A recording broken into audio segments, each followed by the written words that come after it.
Hello, അസ്സലാമു അലൈക്കും. എടാ, നമുക്ക് ഓണം അറബി പരീക്ഷയിൽ ഷുവറായിട്ട് ചോദിക്കാൻ സാധ്യതയുള്ള ടെക്സ്റ്റ് ബുക്കിലെ ഒരു ആക്ടിവിറ്റിയാണ് തഷ്ബീഹിനെ കുറിച്ചിട്ട്. തഷ്ബീഹ് എന്ന് പറഞ്ഞാൽ ഒരു വിഷയത്തെ വേറെ വിഷയത്തോട് കമ്പയർ ചെയ്ത് പറയുന്നതിനാണ് അല്ലേ. ഒരു വിഷയം മറ്റൊരു വിഷയത്തെ പോലെയാണെന്ന് പറഞ്ഞതിനാണ്. ഇപ്പോൾ എന്താണ്, ഒരാൾ നീ സിംഹത്തിനെ പോലെയാണ്, നല്ല ധീരതയുള്ള ആൾ, അങ്ങനെയൊക്കെ പറഞ്ഞതിനാണ് തഷ്ബീഹ് എന്ന് പറയാം കേട്ടോ. ഈ തഷ്ബീഹിന് 4 പാർട്ട് ഉണ്ടാവും.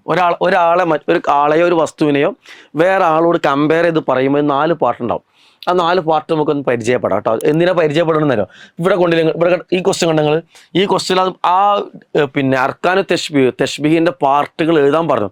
പക്ഷെ എഴുതാൻ പറഞ്ഞപ്പോൾ ഇവിടെ 2 കൊടുത്തിട്ടുള്ളൂ, ബാക്കി 2 കൊടുത്തിട്ടില്ല. അങ്ങനെ കൊടുക്കാതിരുന്നാൽ നമുക്ക് സ്വന്തം അറിയണ്ടേ. അതിന് വേണ്ടിയിട്ട് നമ്മൾ എന്ത് ചെയ്യണം, അത് മനസ്സിലാക്കി വെക്കണം. പക്ഷെ അത് കുറേ ഒന്നും പഠിക്കാനൊന്നുമില്ല. ഒന്ന് മുഷബ്ബഹ് എന്നാണ് പേര്, മുഷബ്ബഹ്. ഇത് പഠിക്കണമെന്നില്ല. അപ്പോൾ ഇത് ഈ 4 വാക്കുകൾ മനസ്സിലാക്കി വെക്കണം കേട്ടോ. മുഷബ്ബഹ് അല്ലേ, എന്തൊക്കെയെന്ന് വിശദീകരിക്കാം. രണ്ടാമത്തെ നമ്മൾ പറഞ്ഞ പേര് ഇതേ പേര് തന്നെയാണ്,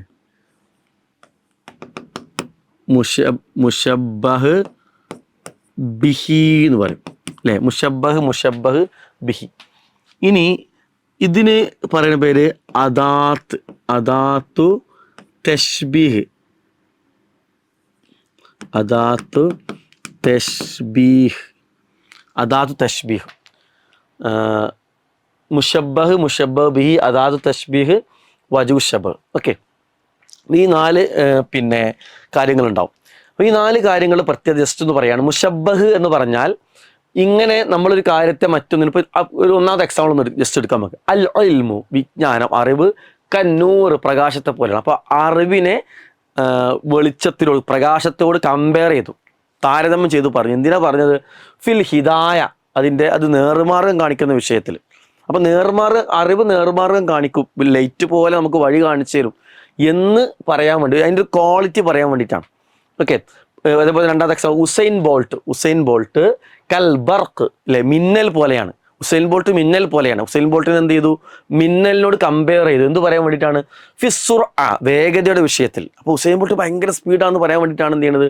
ഉസൈൻ ബോൾട്ട് മിന്നൽ പോലെയാണെന്ന് പറഞ്ഞു. മിന്നൽ പോലെയാണ് വേഗതയുടെ വിഷയത്തിൽ. അപ്പോൾ ഒരു ക്വാളിറ്റി പറയാൻ വേണ്ടിയിട്ടാണ് പറയാം.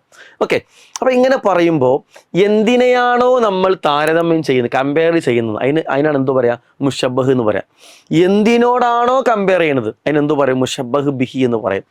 ഇനിയോ ഈ കമ്പയർ ചെയ്യാൻ വേണ്ടി ഉപയോഗിക്കുന്ന അക്ഷരം ഏതാണെന്നാണ്. അപ്പോൾ ഇതിൽ അൽ ഇൽമു കന്നൂർ, ക എന്നുള്ള വാക്കുകൊണ്ടാണ് കമ്പയർ ചെയ്തത്. ഉസൈൻ ബോൾട്ട് കൽ ബർക്കി, ക എന്നുള്ള വാക്കുകൊണ്ടാണ്. അപ്പോൾ നിങ്ങൾക്ക് പഠിക്കാനൊക്കെ ഈ വാക്ക് സ്ഥിരമായിട്ട് ഫിക്സഡ് ആയിട്ട് എന്ത് തന്നെ ആയിരിക്കും? ക ആയിരിക്കും കേട്ടോ. അപ്പോൾ ഈ അദാത്ത് തഷ്ബീഹ് കമ്പയർ ചെയ്യാൻ ഉപയോഗിക്കുന്ന ടൂൾ, അക്ഷരം എന്ന് പറയുന്നത് എന്ത് തന്നെയാണ്? ഈ കാഫാണ്. അതാണ് അവിടെ ഉദ്ദേശിക്കുന്നത്. 4-മത്തത്, ഇങ്ങനെ കമ്പയർ ചെയ്തിട്ട് എന്ത് ക്വാളിറ്റി, എന്ത് വിശേഷണമാണോ പറഞ്ഞത്, വജൂഹ് ശബഹ്, അത് തഷ്ബീഹിൽ പറഞ്ഞ ക്വാളിറ്റി എന്താണെന്നുള്ളതാണ് ഇവിടെ എഴുതേണ്ടത്. ഓക്കെ, അപ്പോൾ നമുക്ക് ഒന്നാമത്തെ എക്സാമ്പിൾ എടുത്തിട്ട് ഈ ക്വാളിറ്റി ഒന്ന് പറഞ്ഞു നോക്കാം. ഒന്നാമത്തേൽ ഇൽമു കന്നൂരി ഫി ഹിദായ, അറിവ് പ്രകാശത്തെ പോലെയാണ് വഴി കാണിക്കുന്ന വിഷയത്തിൽ എന്ന് പറഞ്ഞു. അപ്പോൾ അറിവ് പ്രകാശത്തെ പോലെയാണ്. അപ്പോൾ ഇവിടുത്തെ എന്തിനെ കമ്പയർ ചെയ്തത്?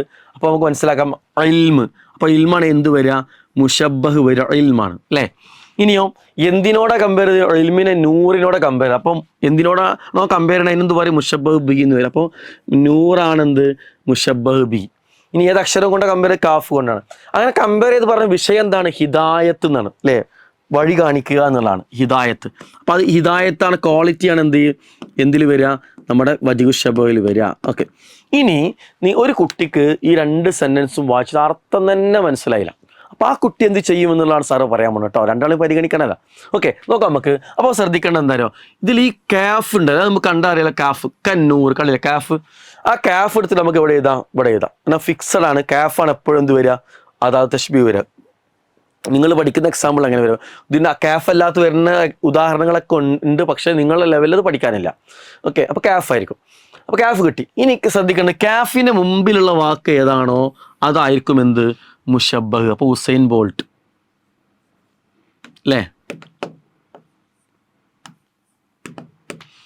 ഓക്കെ, ഇനി കാഫിനോട് ചേർന്ന് വരുന്ന വാക്കായിരിക്കും എന്ത്? മുഷബ്ബഹ് ബിഹി. ബർക്ക്, അൽ ബർക്ക്. ഓക്കെ, ഏറ്റവും ലാസ്റ്റ് പറഞ്ഞ കാര്യമായിരിക്കും എന്ത്? വജൂഹ് ശബഹ്. ഏതാണ്? സുർഅത്ത്. ഈ രീതിയിൽ നിങ്ങൾക്ക് എന്ത് ചെയ്യാൻ പറ്റും, ഈ ആൻസർ കണ്ടെത്താൻ പറ്റും. ഓക്കെ, അപ്പോൾ ഈ ഒരു കാര്യങ്ങൾ മനസ്സിലാക്കുക. കാഫ് ആദ്യം എഴുതുക. കാഫിനോട് അപ്പുറത്തുള്ളത് ഫുൾ ടൈം മുഷബ്ബഹ് ആയിരിക്കും. കാഫിനോട് ചേർന്ന് വരുന്നത് മുഷബ്ബഹ് ബി ആയിരിക്കും. കാഫ് ഇവിടെ വരും. ഏറ്റവും ലാസ്റ്റ് വരുന്നത് എപ്പോഴും വജൂഹ് ശബ്ബഹ് ആയിരിക്കും. അപ്പോൾ ഈ കാര്യങ്ങൾ മനസ്സിലാക്കുക. ഈ രീതിയിൽ ക്വസ്റ്റ്യൻ വന്നാൽ 4 മാർക്ക് ഷുവറായിട്ട് നേടുക. പിന്നെ ഫുൾ മാർക്ക് വാങ്ങുക കേട്ടോ. All the best. അസ്സലാമു അലൈക്കും.